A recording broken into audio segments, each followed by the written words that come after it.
Sila pala ang mga lalaking dumaan sa buhay ni Ann Curtis. Number 1. Chubby Del Rosario. Siya ang ka-love team noon ni Ann Curtis. Ang kanilang pagkakamabutihan ay nauwi sa relasyon, ngunit nagkahiwalay din dahil mga bata pa sila noon. Number 2. Oyo Boy Soto. Ang relasyon nila ni Ann at Oyo ang itinuring niyang pinakaunang seryosong relasyon. Naging official sila noong 2001 to 2003. Number 3.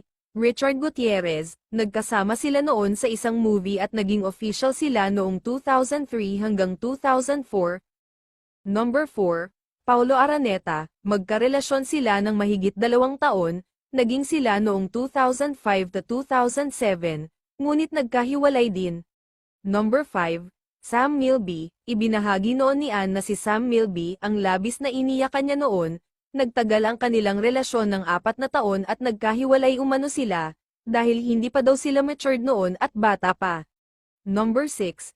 Erwan Yusaf. Naging sila ng 9 na taon at taong 2017 nang magpakasal sila sa ibang bansa at nagkaroon ng isang anak.